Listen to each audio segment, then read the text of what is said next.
예수께서 무리를 보시고 산에 올라가 앉으시니 제자들이 나아온지라.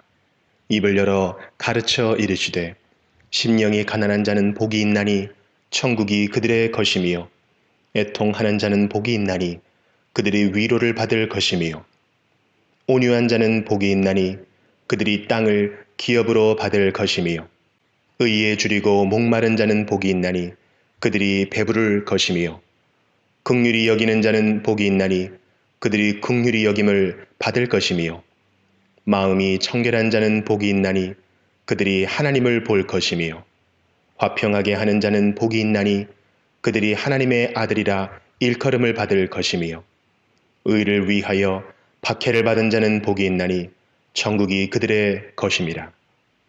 나로 말미암아 너희를 욕하고 박해하고 거짓으로 너희를 거슬러 모든 악한 말을 할 때에는 너희에게 복이 있나니 기뻐하고 즐거워하라. 하늘에서 너희의 상이 큼이라. 너희 전에 있던 선지자들도 이같이 박해하였느니라. 너희는 세상의 소금이니 소금이 만일 그 맛을 잃으면 무엇으로 짜게 하리요. 후에는 아무 쓸데없어 다만 밖에 버려져 사람에게 밟힐 뿐이니라. 너희는 세상의 빛이라. 산 위에 있는 동네가 숨겨지지 못할 것이요. 사람이 등불을 켜서 말 아래에 두지 아니하고 등경 위에 두나니 이러므로 집안 모든 사람에게 비치느니라. 이같이 너희 빛이 사람 앞에 비치게 하여 그들로 너희 착한 행실을 보고 하늘에 계신 너희 아버지께 영광을 돌리게 하라.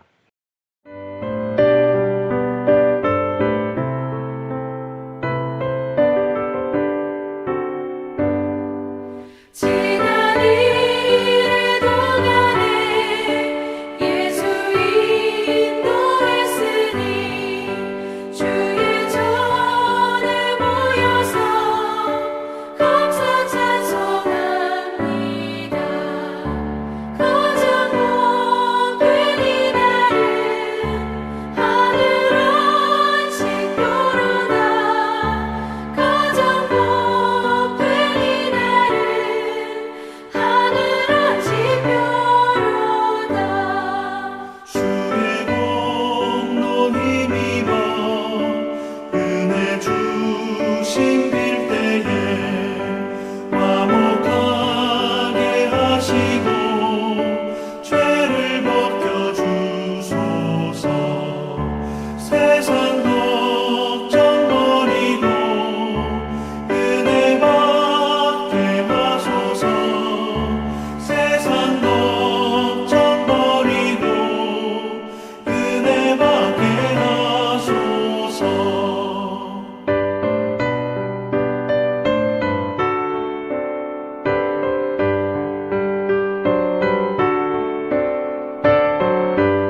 비추었네. 영광 영광의 주, 영광 영광의 주, 이 세상에 빛은 오직 주 예수님.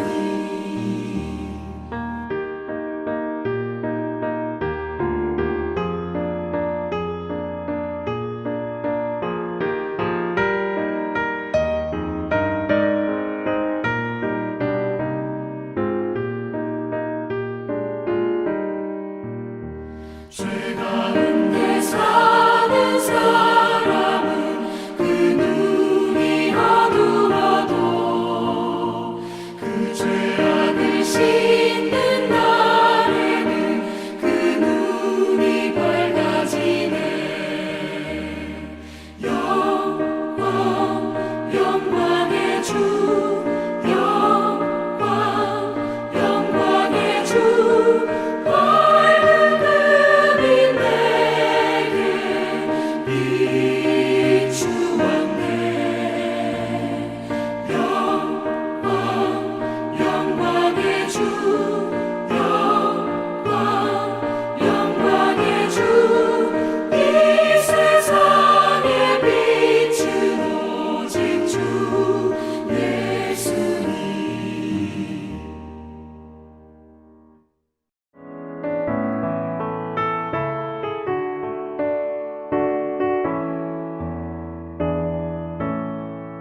주 안에 기쁨인데 주 안에 살자. 주 안에 평안인데 주 안에 살자. 불안이 연기처럼 스며들어도 주 안에 사는 마음 기쁨 넘치네. 주 안에 사랑 있네. 주 안에 살자. 주 안에 소망 있네. 주 안에 살자. 검푸른 성난파도 밀어덮쳐도 주 안에 사는 마음 평화 넘치네.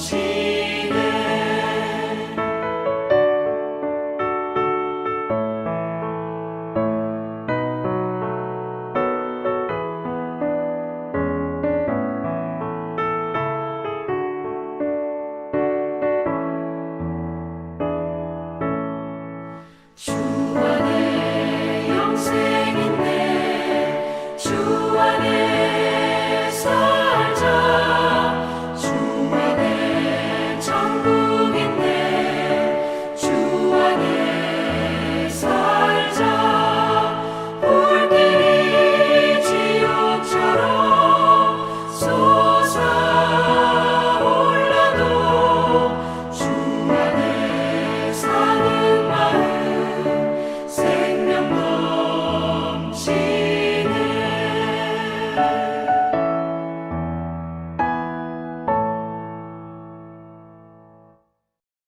오늘은 지난 시간에 이어서 느헤미야서 9장 5절부터 살펴보도록 하겠습니다.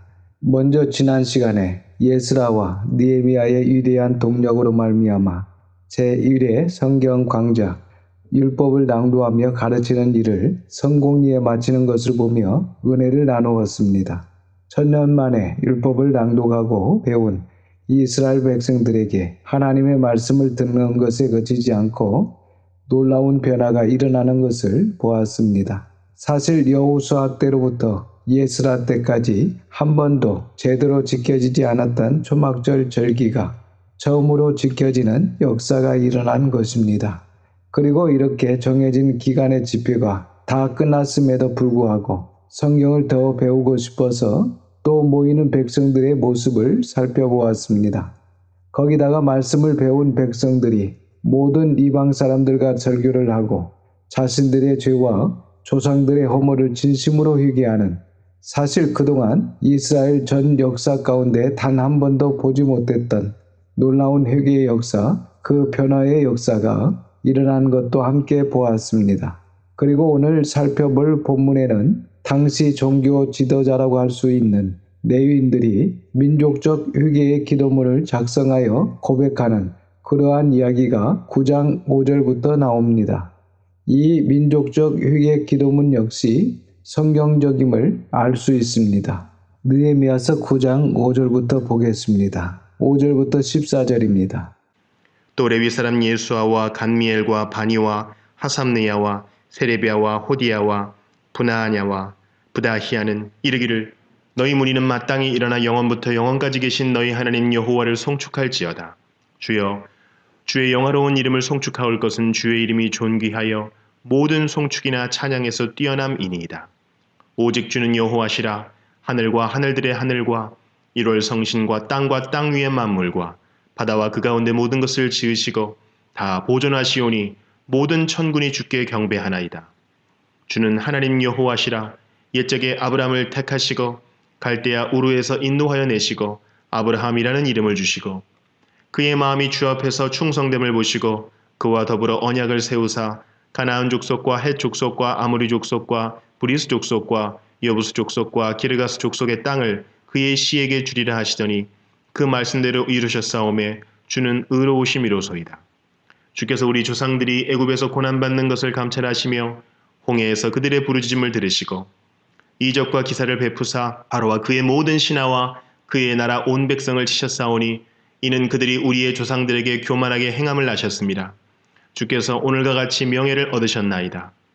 또 주께서 우리 조상들 앞에서 바다를 갈라지게 하사 그들이 바다 가운데를 육지같이 통과하게 하시고 쫓아오는 자들을 돌을 큰 물에 던진같이 깊은 물에 던지시고 낮에는 구름 기둥으로 인도하시고 밤에는 불 기둥으로 그들이 행할 길을 그들에게 비추셨사오며 또 시내산에 강림하시고 하늘에서부터 그들과 말씀하사 정직한 규례와 진정한 율법과 선한 율례와 계명을 그들에게 주시고 거룩한 안식일을 그들에게 알리시며 주의 종 모세를 통하여 계명과 율례와 율법을 그들에게 명령하시고 하늘들의 하늘과 1월 성신과 땅과 땅 위에 만물과 바다와 그 가운데 모든 것을 지으시고 보존하신 하나님께 찬양과 영광을 돌리며 아브라함을 부르시고 그의 후손을 인도하시고 이집트에서 나오게 하신 하나님께서 시내산에서 그들과 말씀하사 정직한 규례와 진정한 율법과 선한 율례와 계명을 그들에게 주셨다는 기도의 내용입니다. 13절과 14절에서 이야기하고 있는 정직한 규례, 진정한 율법, 선한 율례, 이렇게 시내산에 강림하여 주신 이 계명의 말씀이 어떤 것입니까? 바로 시내산 언약입니다. 이 시내산 언약이 구체화된 구약 성경의 중심인 내위기입니다. 15절에서 17절입니다. 그들의 굶주림 때문에 그들에게 양식을 주시며 그들의 목마름 때문에 그들에게 반석에서 물을 내시고 또 주께서 옛적에 손을 들어 맹세하시고 주겠다고 하신 땅을 들어가서 차지하라 말씀하셨사오나 그들과 우리 조상들이 교만하고 목을 굳게 하여 주의 명령을 듣지 아니하고 거역하며 주께서 그들 가운데에서 행하신 기사를 기억하지 아니하고 목을 굳게 하며 배역하여 스스로 한 우두머리를 세우고 종되었던 땅으로 돌아가고자 하였나이다. 그러나 주께서는 용서하시는 하나님이시라. 은혜로우시며 긍휼히 여기시며 더디 노하시며 인자가 풍부하심으로 그들을 버리지 아니하셨나이다. 이 백성들의 기도의 내용에서 보면 이들은 출애굽기에 기록이 된 죄와 허물을 정확히 알고 있습니다. 율법의 낭독과 깨달음을 통하여 조상과 자신들의 죄와 허물, 즉 이 시내산 언약, 그 내위기의 명령을 듣지 아니한 것임을 정확히 파악하고 있습니다. 그들은 하나님의 말씀에 교만하고 목을 곧게 하여 하나님의 명령을 듣지 않고 거역했고 한 지도자를 세워 종 되었던 이집트로 돌아가겠다고 했던 일들을 고백하고 있습니다. 그들은 하나님의 말씀을 외면하고 거역한 것만 아니라 하나님께 대드는 패역한 일을 했다고 고백하고 있습니다. 18절에서 26절입니다. 또 그들이 자기들을 위하여 송아지를 부어 만들고 이르기를 이는 곧 너희를 인도하여 애굽에서 나오게 한 신이라 하여 하나님을 크게 모독하여 싸우나 주께서는 주의 크신 긍휼로 그들을 광야에 버리지 아니하시고 낮에는 구름 기둥이 그들에게서 떠나지 아니하고 길을 인도하며 밤에는 불 기둥이 그들이 갈 길을 비추게 하셨사오며 또 주의 선한 영을 주사 그들을 가르치시며 주의 만나가 그들의 입에서 끊어지지 않게 하시고 그들의 목마름을 인하여 그들에게 물을 주어 40년 동안 들에서 기르시되 부족함이 없게 하심으로 그 옷이 헤어지지 아니하였고 발이 부르트지 아니하였사오며 또 나라들과 족속들을 그들에게 각각 나누어 주심에 그들이 시혼의 땅 곧 헤스본 왕의 땅과 바산 왕 옥의 땅을 차지하였나이다. 주께서 그들의 자손을 하늘의 별같이 많게 하시고 전에 그들의 열조에게 들어가서 차지하라고 말씀하신 땅으로 인도하여 이르게 하셨으므로 그 자손이 들어가서 땅을 차지하되 주께서 그 땅 가나안 주민들이 그들 앞에 복종하게 하실 때에 가나안 사람들과 그들의 왕들과 본국 여러 족속들을 그들의 손에 넘겨 임의로 행하게 하시매 그들이 견고한 성읍들과 기름진 땅을 점령하고 모든 아름다운 물건이 가득한 집과 판 우물과 포도원과 감람원과 허다한 과목을 차지하여 배불리 먹어 살찌고 주의 큰 복을 즐겨 싸우나 그들은 순종하지 아니하고 주를 거역하며 주의 율법을 등지고 주께로 돌아오기를 권면하는 선지자들을 죽여 주를 심히 모독하였나이다. 그들은 우상 숭배를 하여 하나님을 모독했으나 하나님의 인도하심으로 약속의 땅으로 인도를 받았고 가나안 땅에서 하나님의 큰 복을 받았습니다. 그러나 그들은 하나님께 순종하지 않고 거역하며 하나님의 율법을 외면하여 그들을 깨우치기 위해 보내신 선지자들을 죽여 하나님을 모욕했다는 내용입니다. 27절과 28절입니다.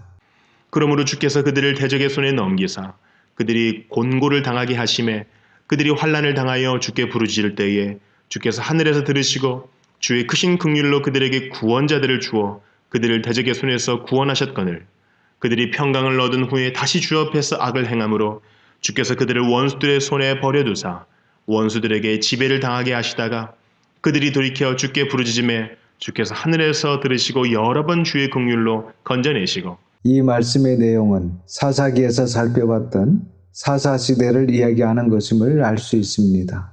그들은 죄로 인하여 악순환의 삶을 살게 됩니다. 29절입니다.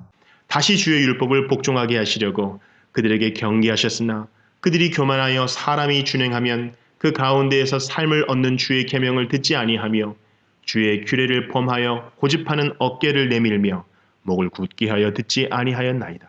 모든 조상들이 지켜 행하면 그 가운데에서 삶을 얻고 복을 얻는 주의 계명, 시내산 언약 이후 모든 조상들이 시내산 언약을 듣지 아니하며 주의 규례를 범하여 고집하는 어깨를 내밀며 목을 곧게 하여 듣지 아니하였다는 것입니다. 그래서 지금 성경을 배운 이스라엘 백성들, 특별히 레위인들이 과거의 역사를 제대로 인식하고 있습니다. 그리고 조상들과 자신들의 잘못이 무엇이었는지를 제대로 파악하고 있는 상당히 달라진 모습을 이 기도 내용을 통해서 확인할 수 있습니다. 30절입니다. 그러나 주께서 그들을 여러 해 동안 참으시고 또 주의 선지자들을 통하여 주의 영으로 그들을 경계하시되 그들이 듣지 아니함으로 열방 사람들의 손에 넘기시거도 그러나 하나님께서 오래 참으시고 백성들을 위해 선지자들을 보내 말씀을 하셨지만 듣지 않았습니다. 결국 열방 사람들의 손에 넘기셨습니다. 북이스라엘은 아수르에, 남유다는 바벨론의 멸망을 당했습니다. 31절과 32절입니다. 주의 크신 긍휼로 그들을 아주 멸하지 아니하시며 버리지도 아니하셨사오니 주는 은혜로우시고 불쌍히 여기시는 하나님이심이니이다. 우리 하나님이여 광대하시고 능하시고 두려우시며 언약과 인자하심을 지키시는 하나님이여 우리와 우리 왕들과 방백들과 제사장들과 선지자들과 조상들과 주의 모든 백성이 아수르 왕들의 때로부터 오늘까지 당한 모든 환난을 이제 작게 여기지 마옵소서. 조상들이 722년 아수르에 멸망당한 후부터 받은 환난을 긍휼히 하나님께서 기억해 달라고 기도하고 있습니다. 33절과 34절입니다. 그러나 우리가 당한 모든 일에 주는 공의로우시니 우리는 악을 행하여 싸우나 주께서는 진실하게 행하셨음이니이다. 우리 왕들과 방백들과 제사장들과 조상들이 주의 율법을 지키지 아니하며 주의 명령과 주께서 그들에게 경계하신 말씀을 순종하지 아니하고 조상들이 받은 고난은 당연한 것이었고 하나님께서는 공의롭게 징벌을 하셨다는 것입니다. 그 이유는 조상들이 하나님과 약속된 백성으로 하나님의 율법을 지키지 아니하며 하나님의 명령과 경계하신 말씀을 순종하지 아니하였다라고 고백하고 있습니다. 35절과 36절입니다. 그들이 그 나라와 주께서 그들에게 베푸신 큰 복과 자기 앞에 주신 넓고 기름진 땅을 누리면서도 주를 섬기지 아니하며 악행을 그치지 아니하였으므로 우리가 오늘날 종이 되었는데 곧 주께서 우리 조상들에게 주사 그것의 열매를 먹고 그것의 아름다운 소산을 누리게 하신 땅에서 우리가 종이 되었나이다. 조상들이 그 나라와 하나님께서 베푸신 큰 복과 자기 앞에 주신 넓고 기름진 땅을 누리면서도 하나님을 섬기지 아니하며 악행을 그치지 아니하여 지금 이 시간 기도하는 귀한 공동체 백성까지 하나님께서 조상들에게 주사 그것의 열매를 먹고 그것의 아름다운 소산을 누리게 하신 땅에서 종이 되었다라고 기도하고 있습니다. 그렇습니다. 지금 귀한 공동체가 귀환을 하여 예루살렘을 재건하고 있지만 그럼에도 불구하고 현재 페르시아 지배를 받는 마치 종과 같은 나라로 살아가고 있습니다. 37절과 38절입니다. 우리의 죄로 말미암아 주께서 우리 위에 세우신 이방 왕들이 이 땅에 많은 소산을 얻고 그들이 우리의 몸과 가축을 임의로 관할하오니 우리의 곤란이 심하오며 우리가 이 모든 일로 말미암아 이제 견고한 언약을 세워 기록하고 우리의 방백들과 레위 사람들과 제사장들이 다 임봉하나이다 하였느니라. 이제 이스라엘 백성들이 결단을 합니다. 그런데 어떤 결단을 하냐면 바로 말씀으로 돌아오겠다는 것입니다. 이것이 진정한 돌이킴, 진정한 회개입니다. 즉 신의 산 언약, 내기 언약으로 돌아오겠다. 이런 놀라운 고백을 하는 것입니다. 이제 견고한 언약을 다시 세우겠습니다. 이 견고한 언약이 바로 앞에서 말씀드린 신의 산 언약, 그 신의 산 언약을 구체화된 내위기, 좀 더 넓게 보면 오경이라 할 수 있습니다. 그러니까 그 율법과 율례를 다시 세워 기록하고 우리의 방백들과 레위 사람들과 제사장들이 다 인봉, 즉 도장을 찍어 봉하겠다는 것입니다. 이 말은 언약을 다시 체결하고 이제 남은 평생 이 신의 산 언약을 배반하지 않고 잘 지키며 그렇게 살아가겠습니다 하고 지도자들이 다 도장을 찍고 봉하겠다는 것입니다. 그래서 약 1000년 전에 신의 산 언약을 하나님과 맺었지만 그것을 지키지 못하였고 이제 와서 처음으로 제1회 성경 강좌를 한 다음에 이 놀라운 진리를 깨닫고 다시 그 말씀으로 나아가는 이스라엘 백성들의 모습을 볼 수 있습니다. 이렇게 지도자들이 언약 앞에 재서약을 하는 장면이 9장 기도문에 나오는 것을 볼 수 있습니다. 이렇게 해서 귀환한 이스라엘이 과거에 회개하고 이제는 하나님의 신의 산 언약, 내위기, 율례와 법도와 계명을 잘 듣겠습니다. 그리고 그 계명을 잘 지켜 행하겠습니다 하면서 진정한 진짜 회개, 진짜 돌이킴을 하는 그러한 모습을 볼 수 있습니다. 그래서 이제 10장은 이러한 재서약에 참여하는 자들의 명단이 공개되고 있습니다.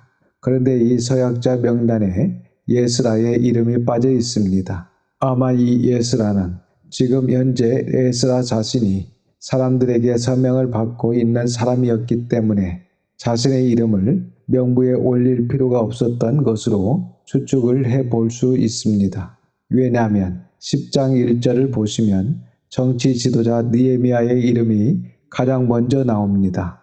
그런데 종교 지도자 예스라의 이름이 빠져 있다는 것입니다. 그래서 종교 지도자 예스라는 현재 서명을 받고 있기 때문에 예스라의 이름은 나오지 않고 정치 지도자 느헤미야의 이름이 가장 먼저 나오는 것으로 볼 수 있습니다. 1절입니다. 그 인봉한 자는 하가랴의 아들 총독 느헤미야와 시드기야. 그래서 정치 지도자 느헤미야의 이름이 제일 먼저 나옵니다. 그리고 이어서 시드기야가 나오는데 사실 이 시드기야가 누군지는 정확하지 않습니다. 하지만 느헤미야 다음에 나오는 것을 봤을 때 많은 신학자들은 아마 총독의 서기관 정도로 상당히 정치력이 있는 정치인이 아닌가 이렇게 추정을 하고 있습니다. 그리고 2절부터 8절까지는 이번 이 서약에 참여한 제사장 21명의 명단이 공개되고 있습니다.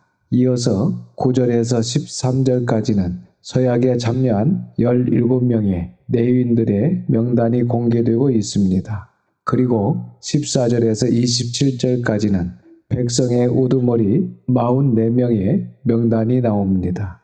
이렇게 해서 총독, 서기관, 제사장, 레위인, 백성의 우두머리들 총 84명의 지도자들이 하나님 앞에 하나님 이제 남은 평생 하나님의 말씀을 지켜 행하면서 살아가겠습니다 라고 자발적인 서약을 한 후 서명을 한 자들의 이름이 기록되어 있습니다. 28절 이하는 위의 명단에 기록된 이 사람들을 중심으로 해서 서약한 백성들도 포함되어 있다는 것을 볼 수 있습니다. 28절입니다. 그 남은 백성과 제사장들과 레위 사람들과 문지기들과 노래하는 자들과 느디님 사람들과 및 이방 사람과 절교하고 하나님의 율법을 준행하는 모든 자와 그들의 아내와 그들의 자녀들 곧 지식과 총명이 있는 자들은 28절 중반절에 나오는 이방 사람과 절교한다는 이 말씀이 9장 2절에서도 나왔습니다. 그만큼 우리가 진리를 추구하는 데 있어서 단호하게 잘라야 될 것은 잘라야 된다는 뜻입니다. 이러한 것들을 정리하지 못하면 우리가 정직하게 하나님을 따를 수 없고 교회를 잘 섬길 수도 없으며 또한 믿음이 바르게 성장할 수가 없습니다. 그래서 아프고 때로는 아쉽기도 하지만 이러한 단호한 결단이 필요합니다. 이렇게 이방 사람과 절교하고 하나님의 율법을 준행하는 모든 자 정말 명확하지 않습니까? 우리 하나님께서는 이처럼 율법을 지키는 자를 찾으십니다. 약속을 지키는 자를 찾으십니다. 하나님의 율법을 준행하는 모든 자와 그의 아내와 그의 자녀들 곧 보십시오. 또한 이처럼 율법을 준행하는 자를 어떤 자라고 하십니까? 지식과 총명이 있는 자들. 그렇습니다. 하나님의 말씀을 가까이 하고 그 말씀을 묵상하고 그 말씀을 듣고 지켜 행하면 그들에게 하늘의 지식과 총명이 부어지게 되는 것입니다. 29절입니다. 다 그들의 형제 귀족들을 따라 저주로 맹세하기를 우리가 하나님의 종 모세를 통하여 주신 하나님의 율법을 따라 우리 주 여호와의 모든 계명과 규례와 율례를 지켜 행하여 이들이 맹세를 합니다. 무엇으로 맹세를 합니까? 저주로 맹세를 합니다. 단호한 맹세입니다. 이것이 무슨 뜻이냐면 이제 나의 남은 평생 가운데 하나님의 율례와 법도와 계명을 지켜 행하며 살아갈 텐데 내가 만약 혹이라도 그렇게 살아가지 않는다면 나는 저주를 받아 마땅합니다. 이런 결단입니다. 이렇게 하면서 30절 이하에 중요한 기본 원칙이 나옵니다. 방금 우리가 살펴봤던 것처럼 저주로 맹세하기를 하면서 계명과 규례와 율례를 지켜 행하겠습니다. 이렇게 결단을 했지 않습니까? 그러면 가장 기본적인, 가장 먼저 지켜야 될 계명과 규례와 율례에 대해서 30절 이하에 4가지가 나옵니다. 물론 하나님의 모든 기록된 율례와 법도, 계명을 우리가 다 지켜 행해야겠지만 그 중에서도 가장 기본적으로, 가장 기초적으로 지켜야 될 하나님의 계명과 율례가 있다는 것이고 이것을 이스라엘 백성들이 알고 파악하고 하나님 앞에 가장 먼저 이 기본적인 것들을 지켜 행하겠습니다. 이렇게 결단을 하는 것을 볼 수 있습니다. 30절입니다. 우리의 딸들을 이 땅 백성에게 주지 아니하고 우리의 아들들을 위하여 그들의 딸들을 데려오지 아니하며 이처럼 4가지 원칙 중 첫 번째는 이방인과의 혼인 금지를 지키겠다는 것입니다. 즉 이방인과는 절대 결혼하지 않겠습니다. 그래서 저와 여러분이 특별히 아직 결혼을 하지 않은 우리 청년들은 반드시 진리가 공유되는 하나님을 함께 섬길 수 있는 남은 평생에 하나님의 율례와 법도와 계명을 함께 지키며 살아갑시다. 나는 이 목적에 집중할 수 있는 그러한 배우자를 만나야 됩니다. 사실 이러한 결혼이 진정 행복한 결혼의 기본이라 할 수 있을 것입니다. 그래서 바라건대 우리 청년들과 자녀들이 진리가 공유되는 믿음의 사람과 결혼할 수 있기를 바랍니다. 만약에 그렇지 않다면 먼저 그 사람을 인도해서 교회 가운데 전도를 받게 하여 확실한 신앙 고백이 일어날 때 결혼할 수 있기를 바랍니다. 사실 이 부분이 얼마나 중요한 부분인지 모릅니다. 우리 가정이 하나님의 복 가운데 행복한 가정이 되느냐, 그렇지 않으면 불행한 가정이 되느냐, 중요한 선택이 될 수 있다는 것입니다. 그러니 청년들과 학생들은 아버지 하나님께 나의 결혼에 대하여 기도하시기를 바랍니다. 우리를 창조하신 하나님께서 우리를 얼마나 잘 아시겠습니까? 구체적으로 하나님께 기도하시기를 바랍니다. 31절입니다. 혹시 이 땅 백성이 안식일의 물품이나 온갖 곡물을 가져다가 팔려고 할지라도 우리가 안식일이나 성일에는 그들에게서 사지 않겠고 일곱째 해마다 땅을 쉬게 하고 모든 빚을 탕감하리라 하였고. 이처럼 두 번째 원칙은 안식일, 성일, 안식년을 준수하겠습니다 라고 이야기하고 있습니다. 보시면 혹시 이 땅 이방 백성이 안식일에 물품이나 온갖 곡물을 가져다가 팔려고 할지라도 우리가 안식일이나 성일, 이 성일은 유월절, 오순절, 초막절과 같은 절기를 말하는 것입니다. 그래서 안식일이나 성일에는 그들에게서 사지 않겠고 일곱째 해마다 땅을 쉬게 하고 모든 빚을 탕감하겠다는 것입니다. 이 말은 7년마다 오는 안식년을 지키겠습니다 라는 것입니다. 그래서 첫 번째 결혼 문제를 확실하게 하겠습니다 라고 하나님 앞에 결단을 한 것이고, 그리고 두 번째 시간 개념을 정리하겠습니다 라는 결단입니다. 물론 오늘날은 안식일 대신 주일을 지키지만 우리가 잘 알고 있는 것처럼 짐승의 피로 제사를 드렸던 이 안식일이나 절기나 안식년 제도 또한 하나님께서 이렇게 지키기를 원하셨다면 오늘날 예수 그리스도의 피값으로 세운 교회가 스스로 하나님 앞에 약속한 이 예배는 훨씬 더 고차원적이고 가치 있는 일이고 모임인 것입니다.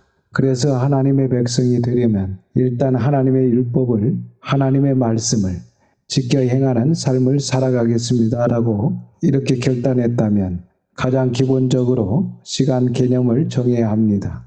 그래서 주일 성수를 해야 되고 모든 공예배를 참석하는 것은 성도의 기본 중에 기본이다. 이렇게 우리가 이 본문을 적용해 볼 수 있습니다. 그리고 32절에서 34절까지는 성전세 납부와 번제용 화목 조달에 관한 내용이 나옵니다. 32절입니다. 우리가 또 스스로 규례를 정하기를 해마다 각기 세겔의 3분의 1을 수납하여 하나님의 전을 위하여 쓰게 하되. 저기 20세 이상의 모든 백성이 매년마다 성전에 3분의 1 세겔을 바치겠습니다. 이렇게 하나님 앞에 약속을 한 것입니다. 여기서 말하는 이 성전세는 성전 유지 관리비를 말하는 것입니다. 오늘날로 이야기하면 주정헌금에 속합니다. 여기에 출애굽기 30장 11절 이하라고 적어 놓으시기 바랍니다. 우리가 율법을 공부할 때 살펴봤었는데 출애굽기 30장 11절 이하에서는 원래 20세 이상 된 이스라엘 백성은 누구나 성전세를 1년에 반세겔씩 바치도록 율법에 명하여져 있었습니다. 하지만 이스라엘 백성들이 지난 1000년간 지키지 않았습니다. 그래서 성전이 제대로 유지가 되지 않았고 관리가 되지 않았던 것입니다. 그래서 이스라엘 백성들의 신앙은 엉망이었던 것을 우리가 보았습니다. 그런데 지금은 이스라엘 백성들이 바벨론으로부터 귀환을 한 후 수르바벨을 통해서 성전이 재건되고 또 이렇게 느헤미야의 지도하에 성벽을 재건한 후 또한 이렇게 예스라를 통해서 성경 강절을 하고 감사하게도 이제 이러한 중요한 율례부터 지켜 행하겠습니다라고 하나님 앞에 결단하는 것을 볼 수 있습니다. 그리고 특별히 이제는 이 성전세도 잘 바쳐서 하나님의 성전이 잘 관리되고 유지되도록 하겠다. 이렇게 결단하는 이스라엘 백성들의 모습을 볼 수 있습니다. 그런데 당시 귀환한 유대인들이 조금 전에 성벽 공사를 했지 않습니까? 그리고 귀환한 유대인들의 형편이 지금 너무 어렵습니다. 그래서 과거에는 한 사람당 1년의 성전세를 반세겔씩 내야 했는데 지금 에스라와 느헤미야의 입장에서 봤을 때 이것이 백성들에게 너무 큰 부담이 될 수 있다. 이렇게 생각을 한 것 같습니다. 그래서 성전세를 3분의 1 세겔로 내려서 귀한 공동체에게 요구했던 것 같습니다. 그래서 귀한 공동체가 그렇게 지키겠다라고 결단 안 하고 있는 것을 볼 수 있습니다. 그런데 나중에 예수님 시대에 보면 다시 이 성전세가 율법대로 반세겔로 바뀐 것을 신학에서 확인할 수 있습니다. 33절을 계속해서 보시면 이 성전세의 구체적인 사용 용도가 나옵니다. 33절입니다.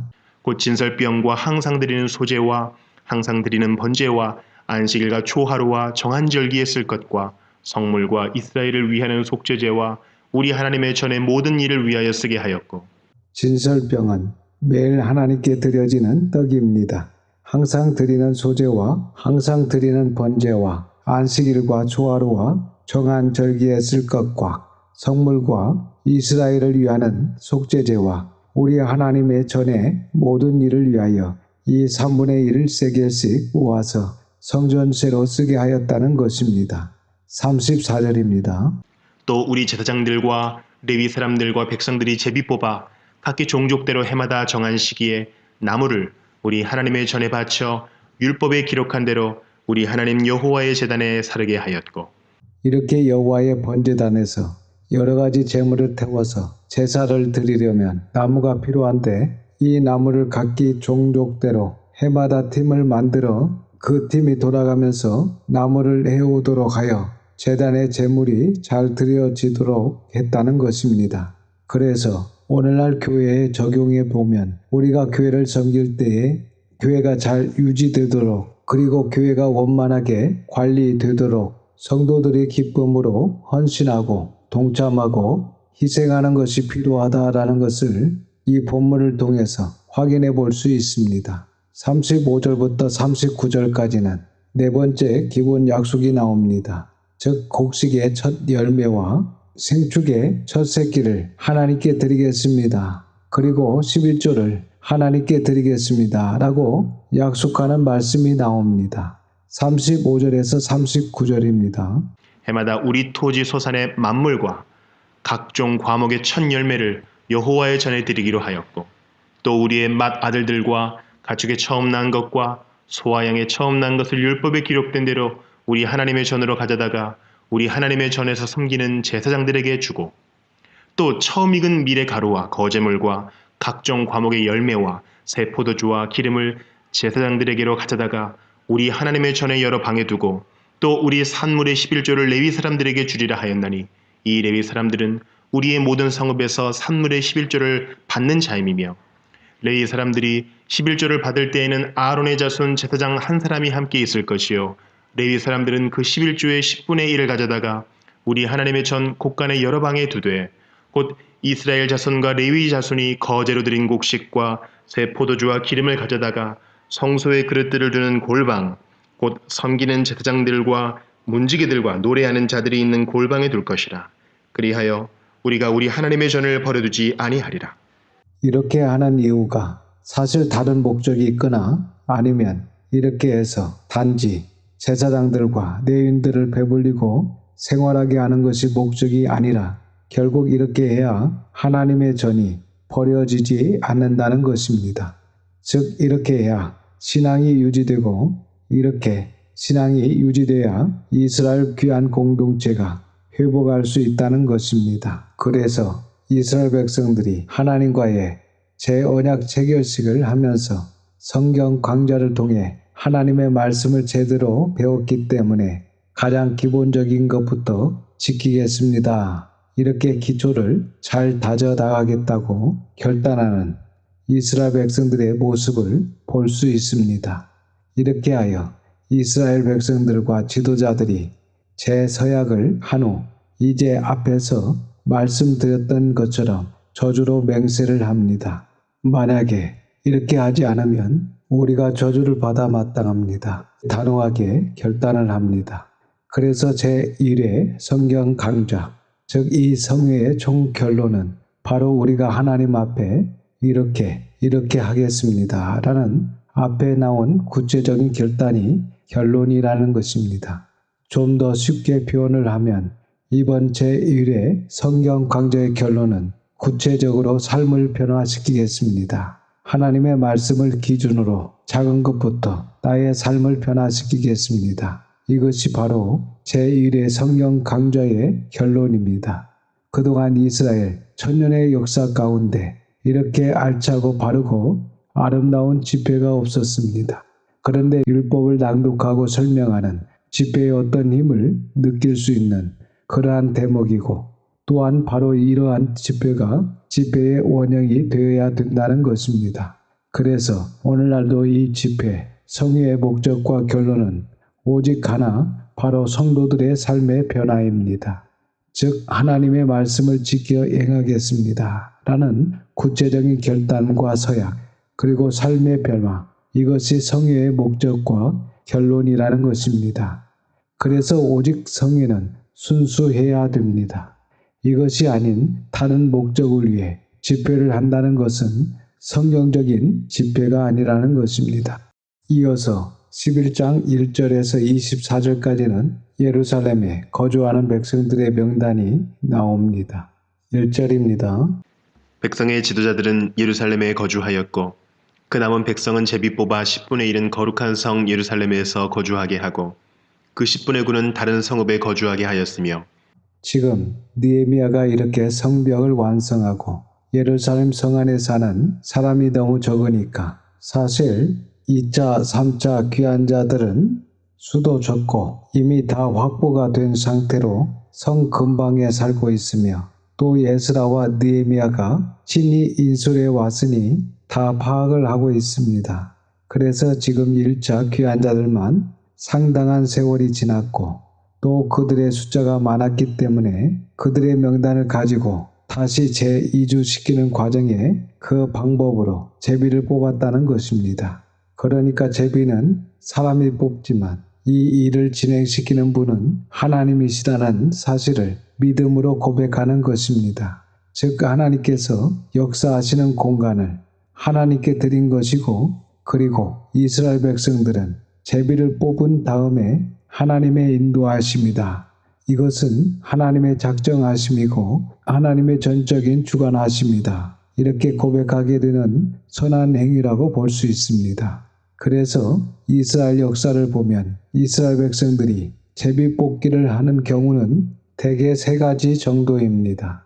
첫 번째는 사람을 뽑을 때, 그리고 두 번째는 땅을 분배할 때, 세 번째는 어떤 사역이나 봉사에 그 행하는 순서를 결정할 때 제비를 뽑는 것을 볼 수 있습니다. 그래서 어떤 결정을 할 때 사람이 다 결정하는 것이 아니라 하나님의 뜻에 맡기는 선한 행위라 할 수 있습니다. 1절을 계속해서 보시면 이렇게 해서 10분의 1이 제비 뽑혀서 예루살렘 성 안에 거주하게 되고 나머지 10분의 9는 그대로 다른 성읍에 거주하게 됩니다. 사실 이런 부분도 우리가 한번 생각해보면 그리 쉬운 일이 아닙니다. 왜냐하면 제1차 귀한 자들이 그 긴 시간 고생을 하고 겨우겨우 어떤 생업의 기반을 장만하여 살고 있는데 어느 날 성 안에 인구가 부족하다고 해서 또 예루살렘 성과 예루살렘 성전이 유지되기 위해서 그리고 귀한 공동체가 발전하고 회복되기 위해서는 반드시 성 안의 백성과 성전의 봉사자가 더 필요하다. 이렇게 해서 제2주를 요청해 온다. 이럴 때 그동안 힘들게 마련해 놓았던 그 모든 생업의 장소를 포기하고 제2주를 할 수 있겠느냐. 이러한 어려움이 있는 것입니다. 그래서 아마 이런 민감한 문제이기 때문에 제비 뽑기를 한 것이 아닌가 이렇게 볼 수 있을 것 같습니다. 그런데 감사하게도 이렇게 제비 뽑기를 해서 뽑힌 10분의 1의 백성이 기꺼이 제비 뽑기의 결과에 승복을 합니다. 그리고 희생을 감수하고 예루살렘 성 안으로 제2주를 한 것으로 본문은 증거하고 있습니다. 사실 이러한 것들이 제1회 성경 강좌의 결과입니다. 앞에서 말씀드렸듯이 제1회 성경 강좌의 목적과 결과가 바로 삶의 변화입니다. 그동안 말씀 따라 살지 못했던 것, 이제는 이 말씀 따라 목숨 걸고 살겠습니다. 사람이 떡으로만 사는 것이 아니라 하나님의 모든 말씀으로 산다는 것을 이론으로만 받아들이는 것이 아니라 실제적으로 믿고 그렇게 살겠습니다.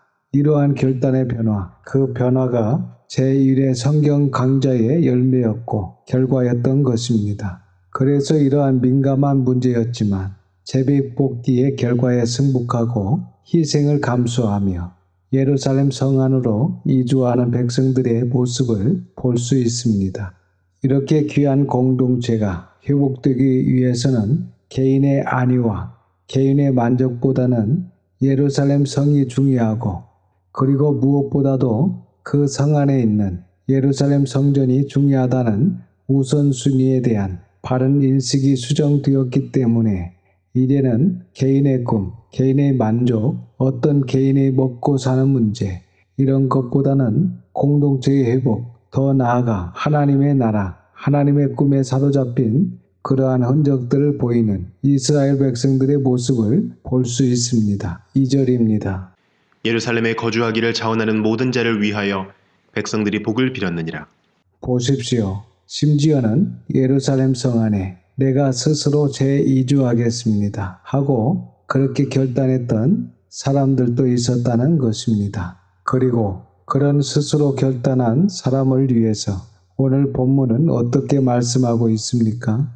백성들이 그들을 위하여 복을 빌어주었다. 정말 복받을 만한 사람들입니다. 앞에서 성벽을 재건할 때도 그 동쪽 성벽이 가장 넓은 성벽이었기 때문에 많은 사람이 필요했습니다.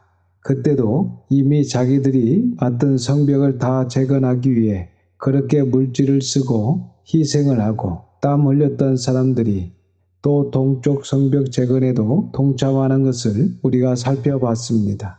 그렇게 갑절의 수고를 아끼지 않은 아름다운 사람들이 있었던 것처럼 지금 이때도 이렇게 인구 재정비를 할 때 보통 사람들은 제비가 뽑혀서 이주를 했지만 또 다른 소수의 사람들은 스스로 자원해서 그동안의 생업과 삶의 기반을 뒤로하고 예루살렘 성 안으로 재이주하여 예루살렘 공동체의 회복을 위해서 힘을 쓰며 노력하겠습니다. 이런 결단을 하고 이주한 아름다운 사람들이 있었던 것입니다. 그리고 이제 3절부터 9절은 예루살렘으로 이주한 백성의 지도자의 명단이 나오고 10절부터 14절까지는 제사장들의 명단, 15절부터 18절까지는 레위인들의 명단, 그리고 19절부터 24절까지는 성전 봉사자들의 명단이 나옵니다. 여기서 가장 특이한 사항은 이주한 이 네 부류의 사람들 중에 제사장의 수가 제일 많습니다. 제사장의 수가 무려 1192명이나 되는데 이것은 예루살렘 성이 단순히 정치적, 행정적 중심지가 아니라는 것입니다. 이렇게 제사장이 가장 많이 필요하다는 것은 역시 예루살렘은 성전이 중요하고 여호와 하나님을 섬기는 것이 우선순위로, 즉 예루살렘은 종교적, 영적 중심지가 된다. 이것이 가장 중요한 예루살렘의 역할이다. 이러한 것들을 말씀하고 있는 것으로 우리가 확인해 볼 수 있을 것 같습니다. 그리고 25절부터 36절까지는 예루살렘 이외에 다른 성읍에 거주하는 백성들의 명단이 기록이 되어 있습니다. 이러한 부분은 읽어보시면 될 것 같습니다. 12장 1절에서 26절은 이제 느헤미야가 제사장과 레위인들의 명단을 작성하고 있는데 이러한 부분도 느헤미야가 일하는 것이나 예스라가 일하는 것을 보면 개인의 꿈과는 상관이 없다는 것을 알 수 있습니다. 다귀한 공동체가 어떻게 하면 발전할까? 어떻게 하면 하나님의 나라가 확장될까? 어떻게 하면 이 예루살렘 귀한 공동체가 회복될까? 여기에 집중해서 우선순위에 맞게 일을 진행해 나가는 것을 볼 수 있는데, 이 시점에서 에스라가 제사장과 레위인의 명단을 이렇게 작성하고 있는 이유는 그동안 성전이 제 기능을 못했다는 것입니다.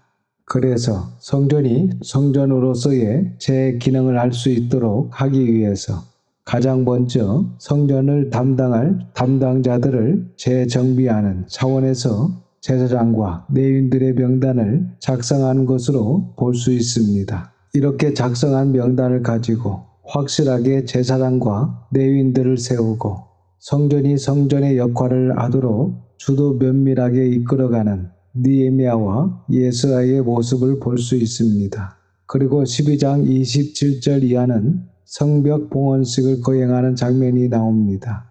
이 부분은 다음 시간에 살펴보도록 하겠습니다. 사랑하는 여러분, 우리가 이렇게 하나님의 말씀을 보고 들으면서 배우고 있는데 이렇게 배우고 아는 것에만 그치면 안 됩니다. 오늘 말씀을 통해 배운 것처럼 반드시 우리가 도출해야 될 결론은 구체적인 결단과 구체적인 삶의 변화입니다. 이 부분을 다시 한번 더 명심하시고, 그리고 우리가 진리를 알았다면 그 결단과 변화는 가장 기본적인 것부터 지켜 행해야 한다는 것을 오늘 본문은 우리에게 교훈하고 있는 것입니다.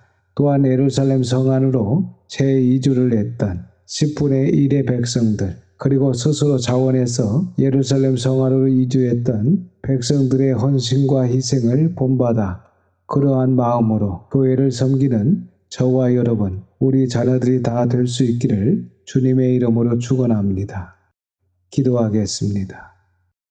아버지 하나님, 오늘도 귀한 하나님의 말씀을 통하여 많은 것을 깨닫게 하시니 감사를 드립니다. 사람이 떡으로만 살 것이 아니요 하나님의 입으로부터 나온 모든 말씀으로 살 것이라고 하신 말씀을 이론적으로만 받아들이는 것이 아니라 실제적으로 믿고 그렇게 살아가는 저희들이 다 될 수 있도록 은혜를 내려 주시옵소서. 그리하여 우리의 모든 삶의 구체적인 결단과 변화는 바로 가장 기본적인 것으로부터 지켜 행하는 것임을 마음에 새기고 개인의 안위와 만족보다는 신앙 공동체를 위해, 하나님의 나라를 위해, 하나님의 뜻을 위해 헌신하고 희생하며 순종하는 자들이 다 될 수 있도록 성령님 인도하여 주시옵소서. 이번 한 주간도 주신 말씀을 묵상하며 하나님의 선한 손의 도우심으로 승리하는 저희 교회와 저희들과 저희들의 자녀들이 다 될 수 있도록 도와주시옵소서. 모든 것을 감사드리며 우리 구주 예수님의 이름으로 기도드립니다. 아멘. 지금은 우리 구주 예수 그리스도의 은혜와 아버지 하나님의 그 넓으신 사랑하심과 성령님의 감화 감동 역사 위로하심이 오늘 말씀과 같이 우리도 하나님의 말씀으로 들어와 결단하고 하나님을 위해, 하나님의 나라를 위해, 하나님의 뜻을 위해 살겠다고 다짐하는 우리 모든 성도들과 자녀와 가정에 함께 하시기를 우리 구주 예수님의 이름으로 축원하옵나이다. 아멘.